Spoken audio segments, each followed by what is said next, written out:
Olá! Nessa edição especial do Repórter Facom, vamos abordar diversas questões relacionadas à vida nos centros urbanos. Desde buracos nas ruas até propriedades abandonadas. Passando pela ocupação de locais de risco e a preservação de áreas verdes.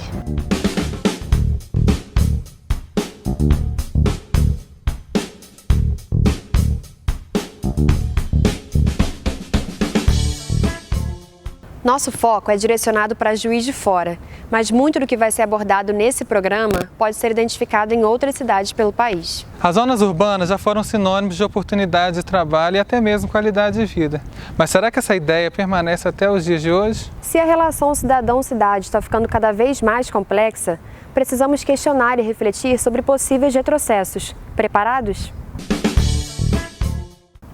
Assim como moldamos a cidade, somos também moldados por ela, por meio de políticas públicas, ocupação de determinadas áreas ou compras de terreno. As pessoas definem o uso e o futuro do espaço urbano. Para que os municípios cresçam de maneira que beneficie a todos os cidadãos, é necessário que sejam criadas regras e leis que controlem esse mercado e que elas sejam respeitadas. E é exatamente disso que trata a matéria de Caroline Guerrain e Gustavo Furtuoso. Acompanhe. As cidades são espaços vivos e em constante transformação. Nossa experiência com o lugar onde vivemos pode moldar nossa personalidade, permear nossas atividades e incentivar ou não alguns de nossos hábitos. Mas o sentido contrário também é verdadeiro. A apropriação de um espaço para a construção de uma praça, escola ou de um condomínio causa impactos diferentes tanto para a vida das pessoas que moram ao redor, quanto para a infraestrutura da cidade. As demandas por construções, elas podem vir de duas formas. A primeira é a população do bairro e o bairro ter necessidade de algum tipo de serviço e as construções surgirem para suprir essa demanda da população, ou pode acontecer o contrário, o investimento de empresários na região e no bairro, e isso acabar atraindo, aumentando a valorização imobiliária, atraindo pessoas que queiram viver naquele espaço, devido àquela obra, Pode ser um centro cultural, pode ser um hospital. Mas nem todos podem participar da disputa por esses espaços. O que geralmente acontece é que quando uma região se valoriza, seu custo aumenta e ocorre uma mudança no perfil dos moradores daquela região. Quem não consegue pagar aquele valor é levado a ocupar regiões mais afastadas ou menos atendidas por serviços variados. Também pode acontecer com alguma expansão, por exemplo, algum shopping center que queira expandir para aquela região. Então, às vezes alguma pessoa tem um terreno ao lado de um shopping ou ao lado de algum lugar que tem uma previsão para alguma construção de alguma coisa, de algum hospital, e deixa o terreno vazio para que ele possa se valorizar com o tempo e ela possa aproveitar disso. Só que com a valorização da região, acaba aumentando o valor do IPTU pela prefeitura, para distribuir melhor a renda, para melhorar a infraestrutura da região, deixando o serviço mais caro. A escassez de espaço para construir e para viver, acaba gerando uma demanda maior, acaba aumentando os preços dessa região. Ao gerar lucro para poucos investidores, as especulações imobiliárias podem se tornar prejudiciais para as cidades. Com ela, os tecidos urbanos podem se tornar rarefeitos em alguns locais e excessivamente densificados em outros, ocasionando custos financeiros e sociais. Alguns bairros eles já são projetados para crescer. A gente tem no Brasil, nos últimos anos, as moradias populares, a Minha Casa Minha Vida, e a maioria dos bairros desse tipo de construção de casas populares, ele já foi pensado para aquela população. Então, ele já tem toda a infraestrutura de esgoto, saneamento básico, fornecimento de água e energia pensado para aquilo. Outros bairros não, a cidade acaba crescendo aleatoriamente e às vezes um bairro que era só residencial de casas acaba sendo construído um prédio muito grande e a tubulação de esgoto daquela região, por exemplo, não tem a capacidade para aguentar aquilo. Este é um processo que pode ser observado no bairro Granbury. Próximo ao centro e repleto de serviços, o bairro tornou-se um dos mais procurados para compra e aluguel em Juiz de Fora.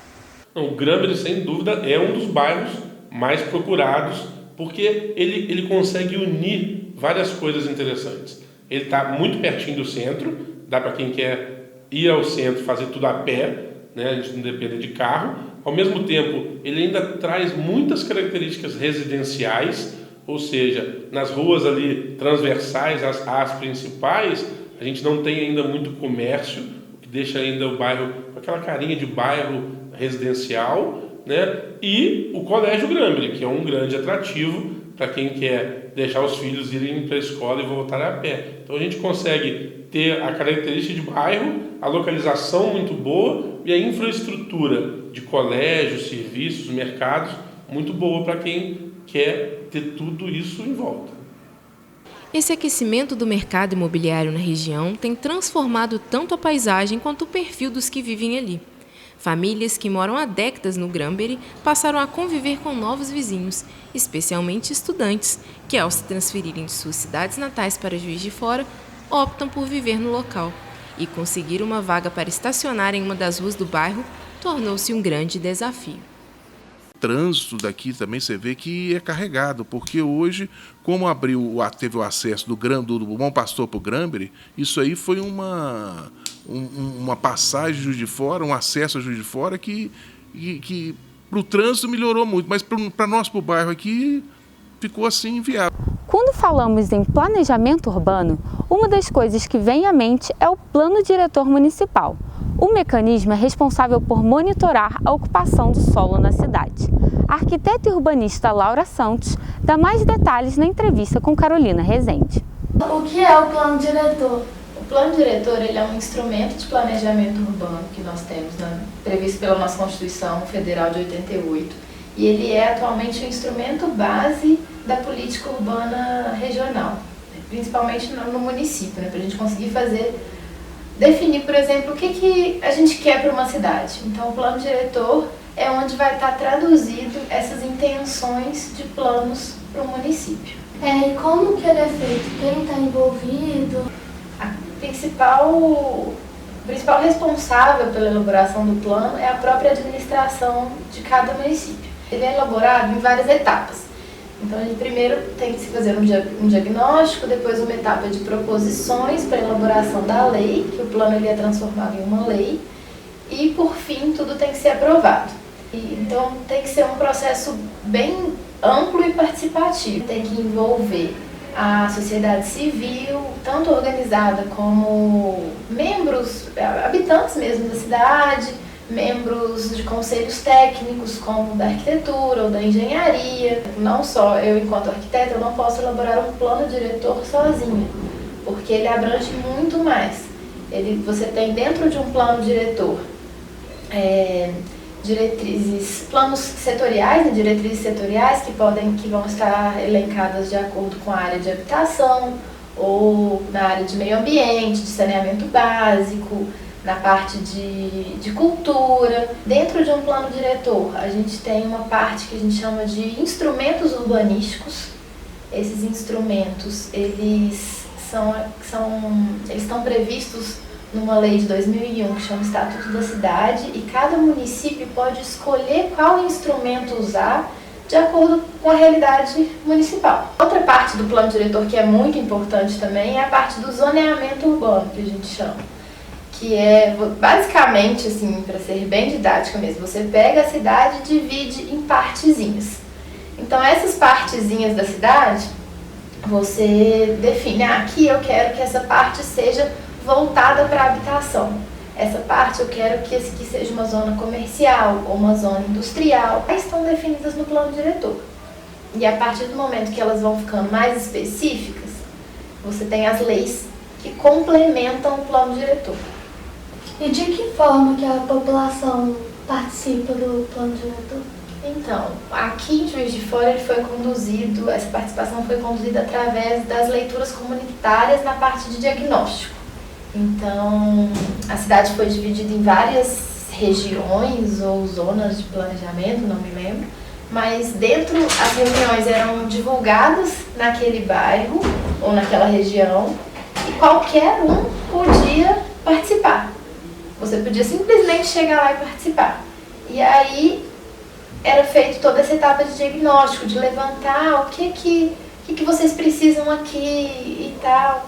E aí dentro dessas reuniões, as pessoas que mais se interessavam, elas podiam se tornar delegadas do processo. Então, geralmente quem se tornou delegado de processo eram as líderes das associações de moradores de bairro, por exemplo. E aí eram feitas reuniões na prefeitura para capacitação desses delegados, para que eles pudessem ter também um conhecimento teórico um pouco maior para discutir a cidade como um todo e não só mais no quesito de pequena escala do bairro. E esses delegados têm pouca função de garantir que o plano está sendo feito de certa maneira ou não? Então, esse processo de ser feito é uma outra etapa totalmente à parte, porque é muito comum que se faça esses planos e que eles fiquem engavetados. Então, por exemplo, o plano diretor de Juiz de Fora, ele, junto com a participação popular, a gente chegou-se, né, a um hall de emendas aprovadas. Depois teve a triagem que a prefeitura fez. E nisso saíram algumas coisas, não sei se chegou a entrar outras, mas eu sei que algumas emendas chegaram a ser retiradas. E aí o processo de participação foi: vamos então levar novas propostas para a Câmara dos Deputados para que lá eles reinsiram essas emendas. E aí é todo um processo de ir em audiência pública. Isso vai desgastando a população porque é pouco divulgado a importância que esses planos têm para eles. Na pequena escala, uma pessoa não sabe o quanto isso pode influenciar. Desde o início do século XX, as pessoas mais pobres estão sendo empurradas para morarem cada vez mais longe do centro da cidade.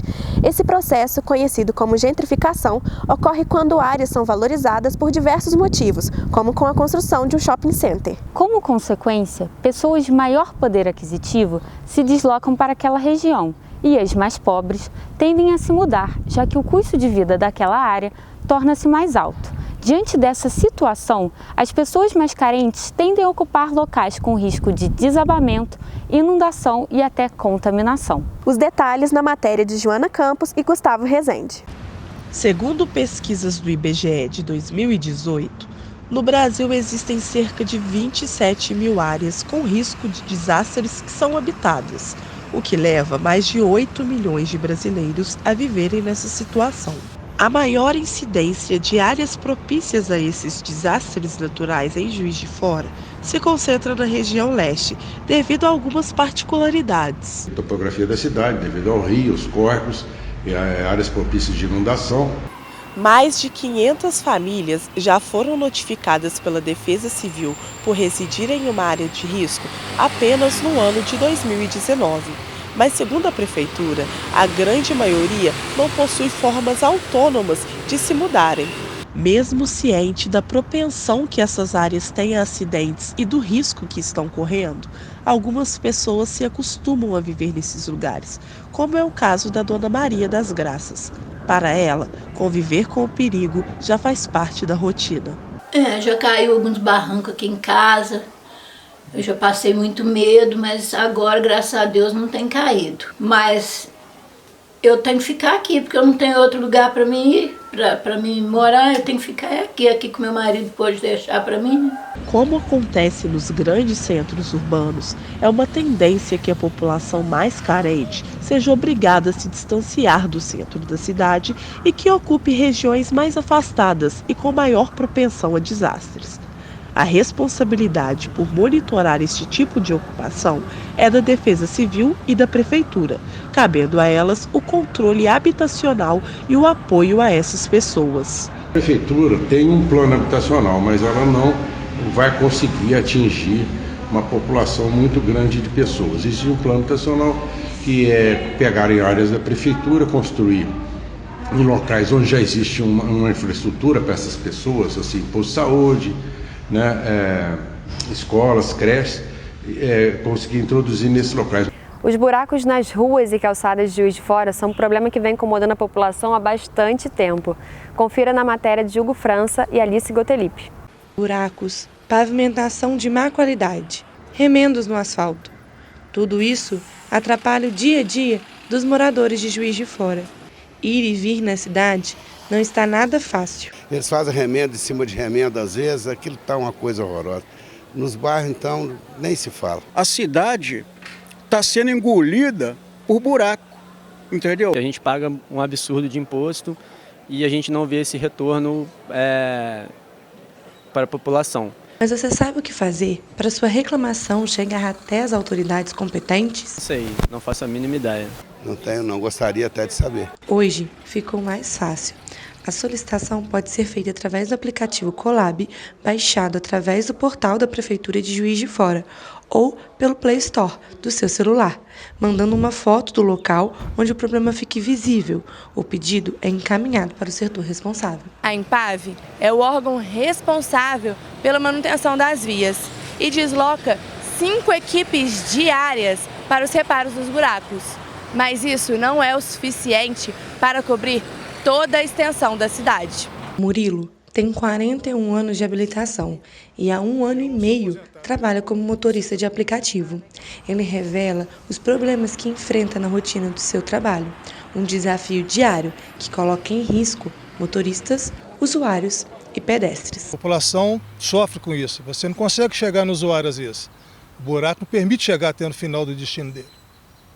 Tanto como para pegar ou para levar. Então prejudica ambas as partes, entendeu? Para Murilo, a prefeitura até vem fazendo o seu trabalho, porém não é o suficiente para recuperar a qualidade das vias da cidade repletas de problemas. Matéria humana é muito pouca para o tamanho da cidade, né? Reconheço que estão tentando melhorar, mas ainda falta muito para chegar a um nível melhor de transitar na cidade.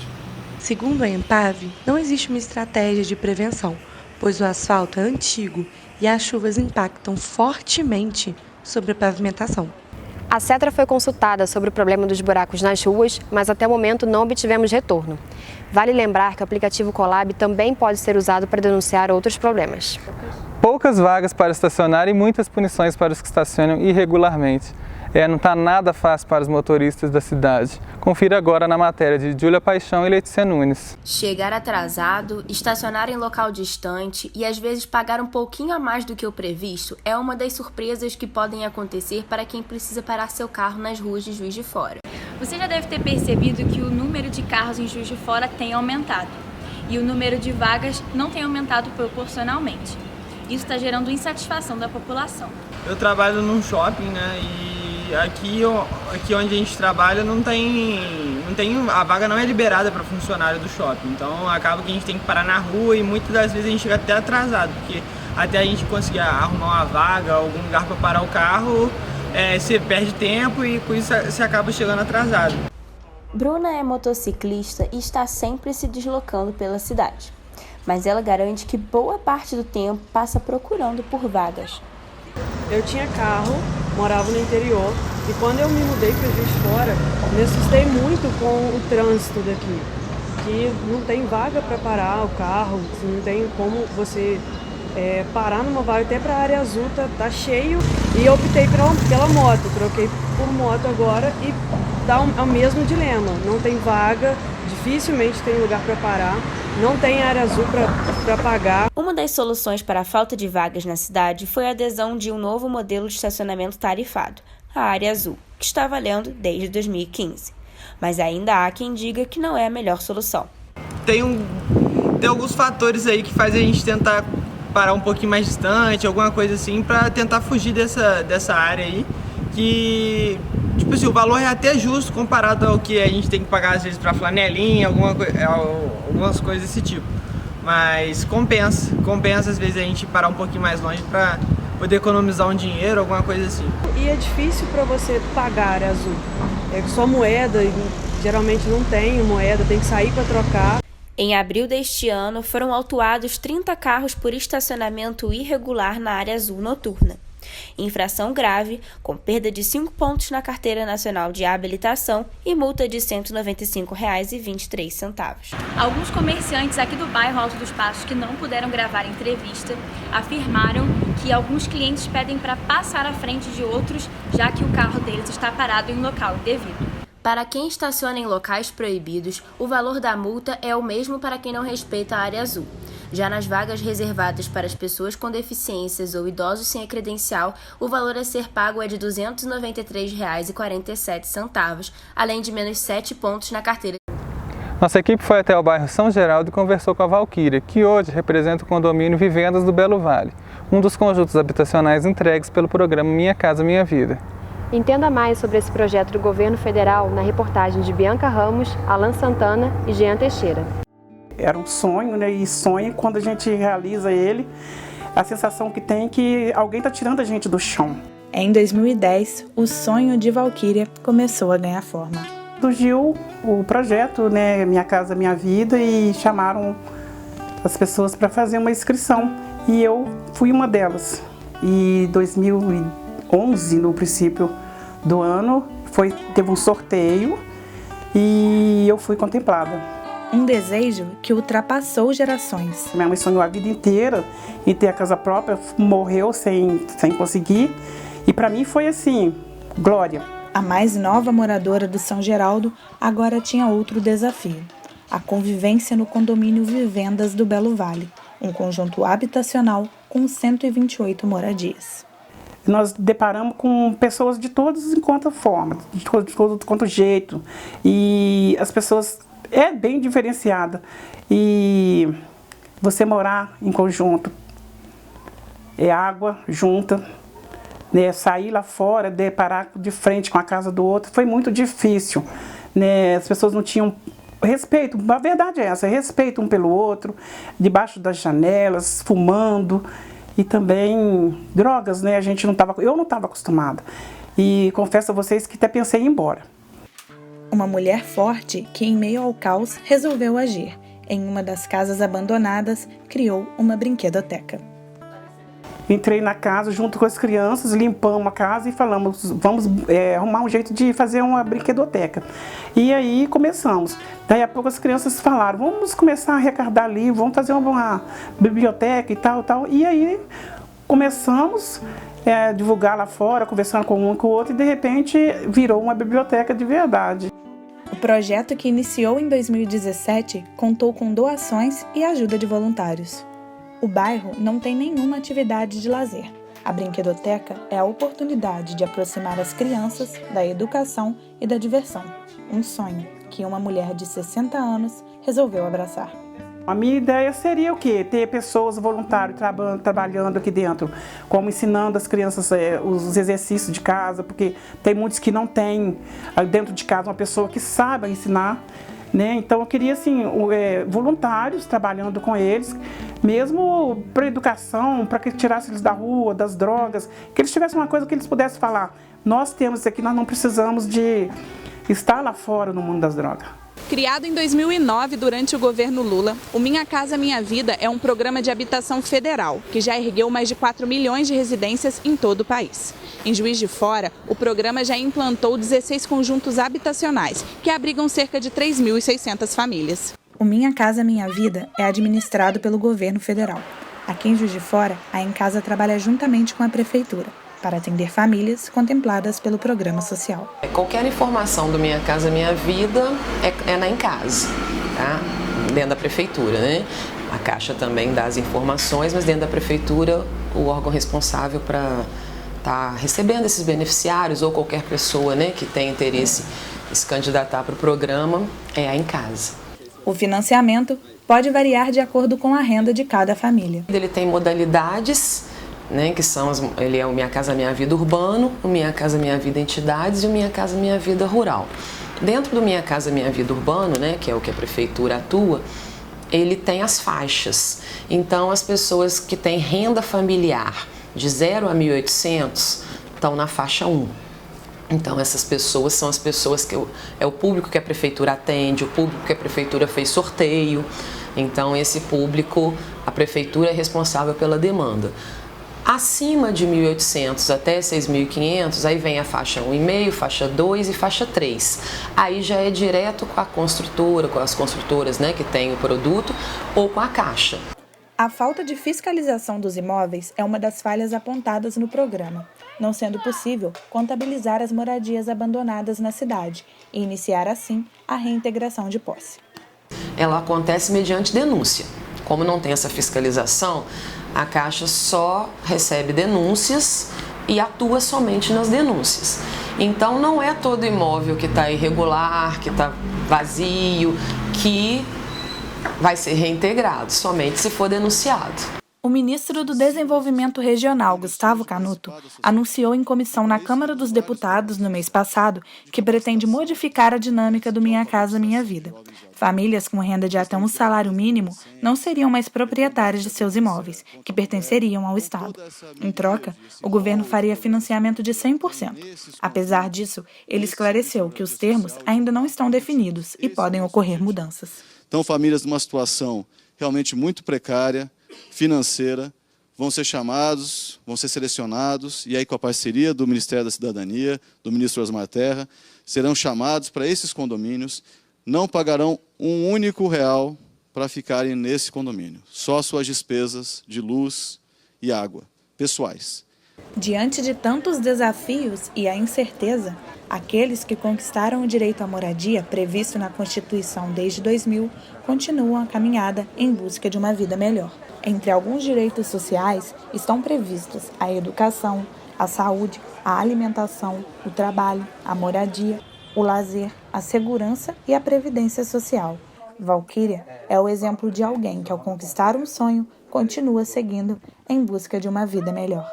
Mesmo com a dificuldade, eu estou bem, estou feliz e até falo que deveria ter todas as pessoas que não têm condições de comprar uma casa, ter o direito de ter pelo menos a Minha Casa Minha Vida, que eu moro bem, na minha casa é bem, graças a Deus.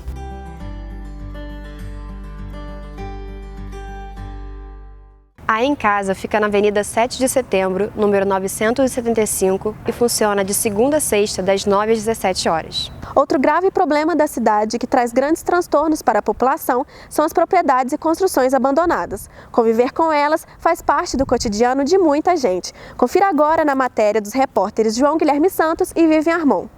O acúmulo de água parada, a presença de mato e o excesso de lixo são os grandes vilões na vida de muitos moradores que são obrigados a conviverem com residências ou obras esquecidas no tempo. Além de enfeiar o local, os riscos para os moradores da região aumentam a cada dia.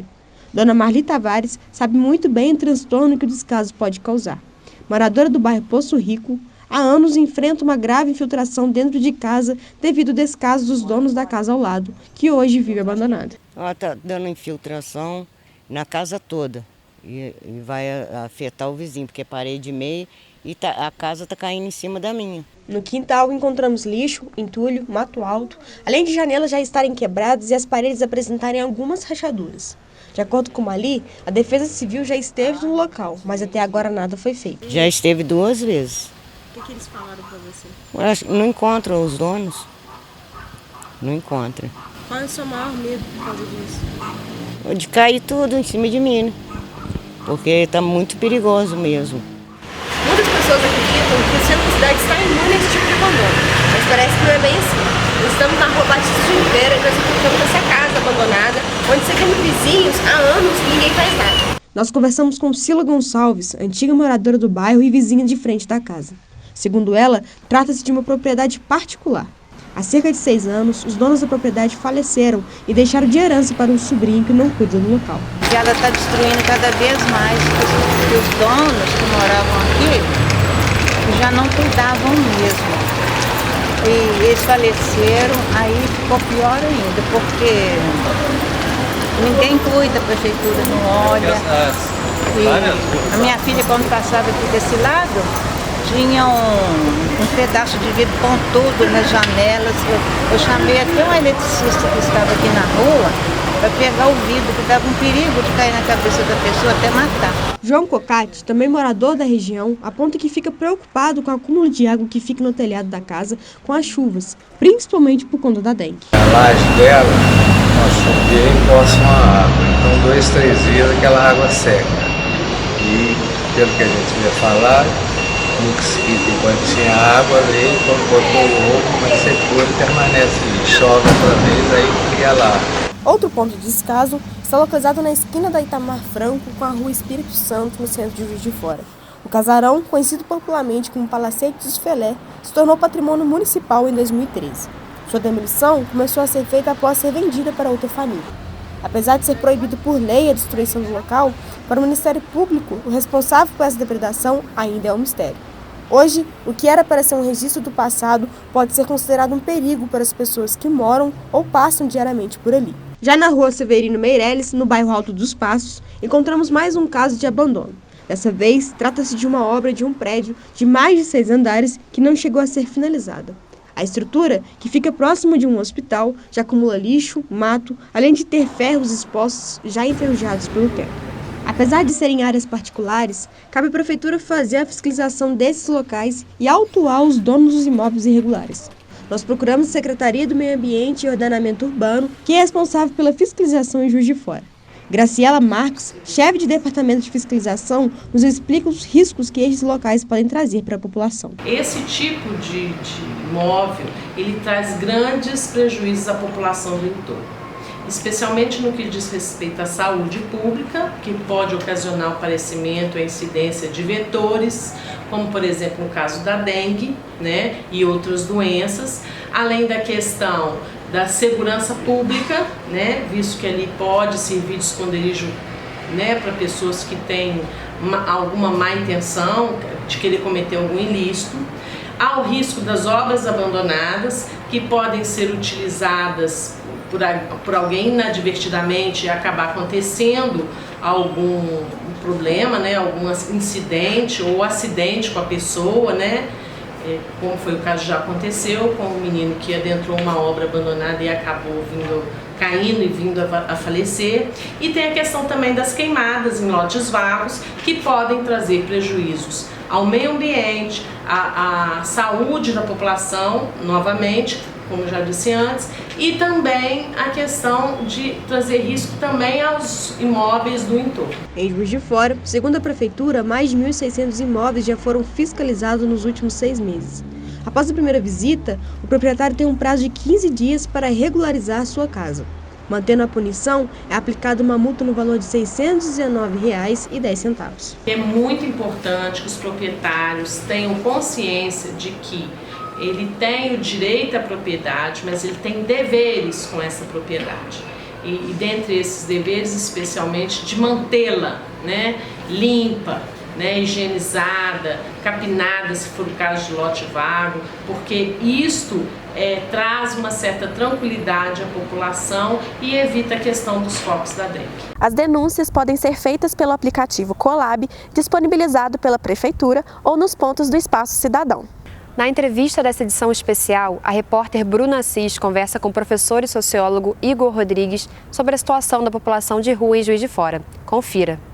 Igor, ao longo dos anos aqui em Juiz de Fora, a gente percebe um aumento da população em situação de rua. Eu queria que você falasse pra gente se realmente esse aumento existe e se ele pode ser comprovado através das pesquisas. Bem, esse aumento, veja, ele é fruto de um histórico fracassado das políticas públicas de Juiz de Fora.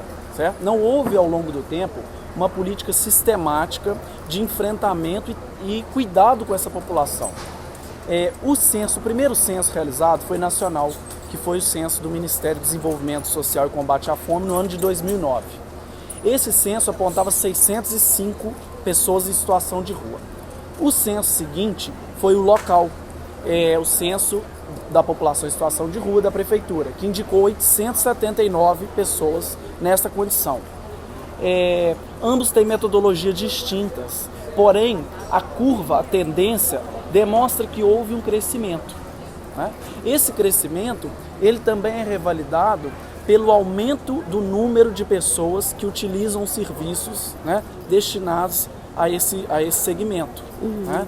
Então, eu entendo, né, como pesquisador, a partir de um panorama geral, embora tenhamos divergências metodológicas entre os diagnósticos, que a população em situação de rua de Juiz de Fora aumentou nos últimos anos, porque também é o caso do Brasil, né, das grandes e médias cidades brasileiras, São Paulo, Rio de Janeiro, todos acompanharam essa tendência.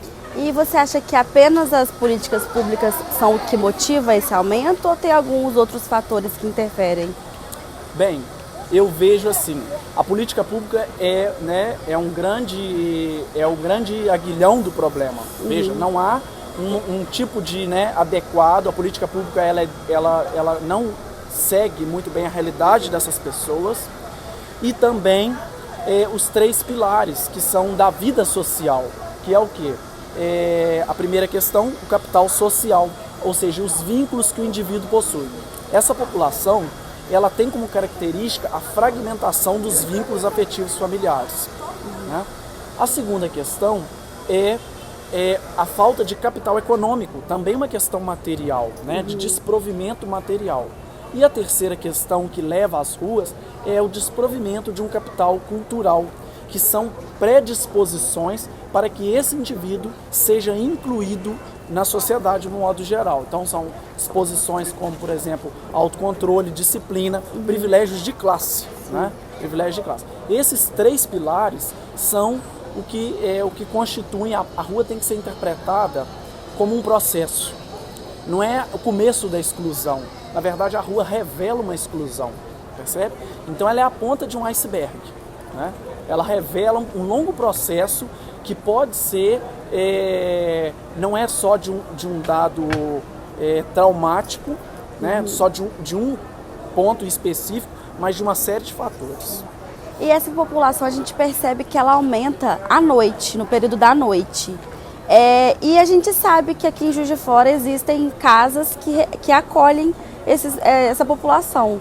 O que você acha que motiva essa população a permanecer na rua e não procurar essas moradias? Tá, veja, eu quero tocar numa primeira questão, que é, essa população realmente trabalha. Nós constatamos o diagnóstico para desmentir o mito de que eles são vagabundos, de que eles não trabalham ou de que eles estão na rua porque não trabalham. Tá? Então essa população exerce serviços de coletagem de material reciclável, tem vários carrinhos pela cidade, serviço de chapa, que é o que? O carregador e o descarregador, serviço de reciclagem, então uma série de serviços de limpeza, etc. Essa população, ela aumenta à noite justamente porque pela incompatibilidade que as instituições de acolhimento apresentam em relação às preferências dessa população. Simplesmente não querem, por uma série de motivos. Mas aí a gente tem que pensar no valor da preferência. Por que eles não querem? Por que eles não querem aderir ao acolhimento? O acolhimento não se adequa à realidade da vida dessas pessoas. Por exemplo, casal. Não existe um albergue para casal. E muitas vezes eles querem dormir junto, é a preferência de um laço afetivo. Você entende? E justamente se as políticas públicas têm que incentivar o vínculo afetivo, por que não existe um albergue para o casal dormir junto? Então muitas vezes tem também o carrinho, que às vezes não existe um lugar para ele guardar, e aí ele sabe que se ele dormir no albergue ele perde o carrinho. Muitas vezes, às vezes o animal, não existe um acolhimento também do animal. Então uma série de fatores, além, por exemplo, da questão da individualidade. O albergue, muitos querem ter a privacidade, a individualidade e não conseguem no albergue. A questão de doenças infecto-contagiosas. Ao longo dos anos, o albergue sofreu com uma série de bombardeios, de notícias que saíram de lá ruins, e isso minou um pouco a estrutura da instituição. Então a instituição hoje ela apresenta um critério de descredibilidade em relação à população em situação de rua, ela não está adequada às suas preferências e também às questões humanitárias, que também há um desrespeito evidente a toda uma questão humanitária que aparenta muito mais um depósito do que um acolhimento, um albergue. Entendi. E você tocou no ponto dessa questão da carência social que essas pessoas elas possuem. Você acha que existe alguma medida que o governo ou a própria população no geral pode tomar para ajudar na ressocialização dessas pessoas? Veja, isso é um fato. O problema da população em situação de rua tem que ser encarado como um desafio, tem que ser encarado como um desafio, e mais do que isso, tem que ser feito um pacto social para resolver a questão. Não basta apenas uma coisa fragmentada, só a prefeitura ou só o Estado lá e a população em situação de rua aqui. é necessário que haja uma convergência, né? Para isso os estudos, os diagnósticos, porque eles revelam a voz da população em situação de rua. Então, as políticas públicas, elas têm que ir a campo, né? Elas têm que partir do campo e, de acordo com isso, motivar empreitadas que coloquem em xeque a dinâmica de serviços mais eficientes para a população em situação de rua. Você já parou para pensar no quanto de área verde tem na cidade? Você sabe quais os benefícios uma árvore pode trazer? Se você respondeu não para alguma dessas questões, fique ligado na matéria de Ruth Honório e Caroline Crovato. Em Juiz de Fora, encontramos algumas praças, jardins, parques e outros espaços cobertos de vegetação. E o tamanho varia. Há aquela de porte arbóreo, arbustivo e rasteiro, nativo ou introduzido. Esse é o significado atribuído à expressão área verde urbana pelo Ministério do Meio Ambiente, espaços como áreas intraurbanas que contêm em sua composição cobertura vegetal. Mas enquanto a população aumenta e a cidade se urbaniza, as áreas verdes de acesso público à população não seguem o mesmo crescimento e vêm perdendo cada vez mais espaço. De acordo com a Organização Mundial da Saúde, OMS, a quantidade mínima de área verde por habitante deve ser de 12 metros quadrados. E a ideal é de 3 árvores por morador. Mas a realidade da cidade não serve como modelo. De acordo com o censo de 2010, divulgado pelo IBGE, Juiz de Fora é uma das cidades com menos áreas verdes de Minas Gerais. O levantamento mostrou que a cidade possui índice de 55,5% de domicílios urbanos em vias públicas com arborização. O número é inferior à média nacional, que é de 68%. A presença de vegetação, principalmente das espécies arbóreas, e solo permeável nos canteiros, praças e parques é essencial para um ambiente urbano favorável ao bem-estar da população, tendo como principais benefícios o ambiental, estético e social. Breno Moreira é biólogo e explica algumas das vantagens que a vegetação pode trazer. A arborização urbana como um todo, não só concentrada, como diluída ao longo da cidade, ela vai trazer vários benefícios ambientais, né, que a gente consegue usufruir de uma forma que é mais concreta e também de uma forma mais abstrata, através do vislumbre da paisagem, né? Quem que não gosta de estar passando por um local que é arborizado, né? Mas os benefícios não acabam por aí. A nossa respiração também é muito influenciada pela presença ou ausência de áreas verdes. As árvores urbanas, elas exercem também esse papel na redução da poluição do local, na redução de ruídos do local. Então, não só a poluição do ar, mas como a poluição sonora também tem uma influência positiva com a presença da arborização no local, né? A gente sabe que onde a gente tem uma intensidade maior de vegetação, a gente tem um ar mais puro, a gente consegue sentir isso ao respirar, ao passar por esses locais. Além disso, a arquiteta Tatiana Casale mostra como a presença de áreas verdes nos espaços urbanos contribui para a questão paisagística e estética da cidade, assim como para o bem-estar da população. É bom que na cidade sempre hajam respiros, então que determinadas áreas não sejam densas só de prédios e seja muito concreto. Então, é sempre bom que durante o percurso do habitante ele possa se deparar com áreas abertas e que essas áreas sejam planejadas de forma a criar um círculo de caminho, né, de caminhada. Mas e a atual arquitetura de Juiz de Fora? Dificulta a implementação de novos espaços verdes? A gente não tem áreas abertas que possam ser implementadas, praças que foram planejadas para isso. A gente pode ver também que agora, para a gente abrir uma praça, que a gente tem que rever toda a geografia do lugar, né, o urbanismo da região. Saindo do centro e indo para a zona norte da cidade, encontramos o Jardim Botânico da Universidade Federal de Juiz de Fora, um dos espaços verdes mais importantes para o município, contando com 82 hectares de beleza natural. Junto com a área de preservação ambiental do Crambeque, o local é um dos maiores fragmentos de floresta atlântica do nosso país. Entretanto, nem sempre a realidade do jardim foi como conhecemos hoje em dia, um lugar aberto ao público e repleto de atividades que despertam para a importância da ecologia.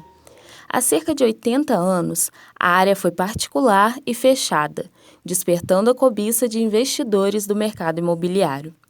O biólogo Breno Moreira, que também é vice-diretor do Jardim Botânico, conta mais sobre essa história. Estava sendo planejada a construção de um condomínio ecológico, mas que de ecológico não tinha nada. A gente pode ver ao longo do caminho aí que a demarcação dos lotes já estava avançada. A gente até manteve essa demarcação, as estacas que mostram a localização dos lotes numerados, para mostrar para as pessoas o impacto que iria ocorrer caso houvesse a construção das casas aqui no local. Mas esse processo foi revertido antes de sua conclusão, e a população foi importante para essa conquista. Em 2007, a UFJF se manifestou em uma audiência pública favorável à aquisição da área. E em 2010, ficou definida a criação de um jardim botânico da universidade. 9 anos depois, no dia 12 de abril de 2019, o jardim foi inaugurado.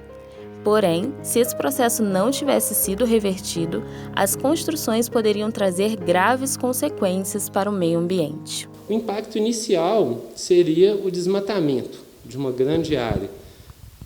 De forma secundária, a gente pode imaginar como que, por exemplo, o trânsito de veículos intenso que teria aqui dentro iria afugentar a fauna. E a tendência era que cada vez mais áreas verdes fossem derrubadas. Por quê?